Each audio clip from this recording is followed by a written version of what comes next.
Final video in this series about basic costs. Couple special costs that I need to throw at you. One is super important. We're going to use a lot soon. The other one is important down the road. So make good note of both of these. You'll need these to do the bookwork that you're going to be doing. Okay, here is a big one. Marginal cost. The cost of each additional unit. Marginal cost, the cost of each additional unit.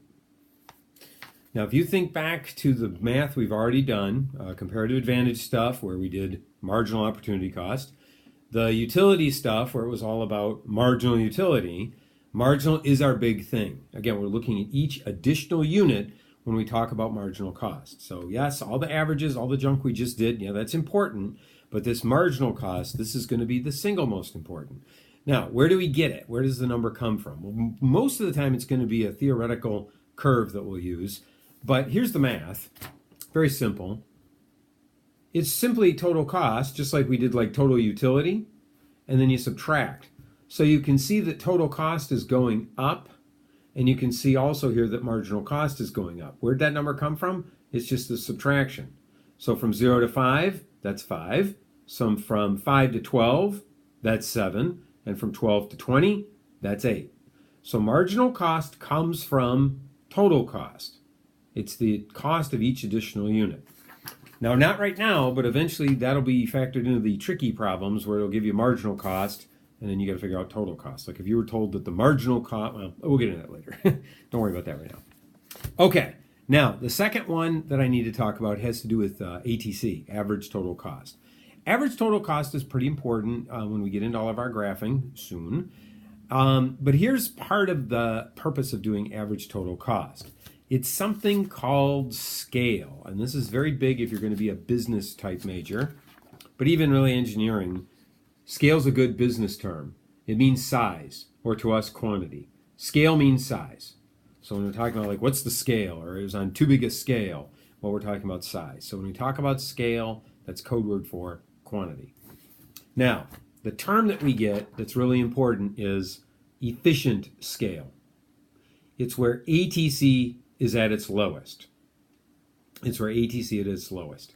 So efficient scale definition, when I put it up again, is where ATC is at its lowest. That wasn't fast enough, was it? Okay. Okay. Now, here's a bunch of numbers. Why would you write this down? Don't write this down. I'm only going to put it up for the purpose of you seeing it. Don't write it down. You're never going to do math like this. But there you see ATCs. Now, can you find the efficient scale? Can you find the ATC that's lowest and its corresponding quantity? Because remember, efficient scale means size. So if I say, what's the efficient scale here? You should say 4. The quantity of 4 gives us the lowest total ATC. I didn't want you to write that down. I'm not putting it back up. So don't ask and don't replay the video. Okay, now, what does it mean, lowest average total cost? Well, what it means is we're taking all of the costs and dividing them by our quantities. At what quantity do we get to that lowest point? The function's kind of a U-shape. And again, when we get into our graphing soon, you'll see that. But one example, I think the best example I like to use is Stevenson High School. And we have about 1,800 kids now. Now, our costs haven't gone down very much as we've fallen from 2,200, which I remember, to 1,800. So if you take our total operating costs, all the teachers, all the electricity, all the books, whatever, and divide it by the number of students, that would be average total cost. And I'm going to contend that our ATC right now is higher with only 1,800 kids than it was with 2,200 kids. Yes, we have more costs, but not that much more. We have the same number of rooms, the lights are on, computers, etc. We do have a few less teachers, but probably that's not our efficient scale. Okay, I think our efficient scale in that building is maybe around 2,000.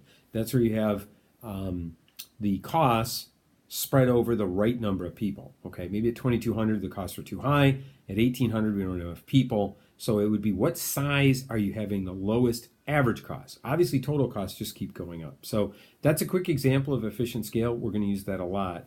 So all right, I'll put that definition up one more time. But I'm not putting those numbers up, so don't ask. Because you don't have to do the numbers. Efficient scale will be a graph, just so you know. It'll be a U-shaped graph and you find the low point.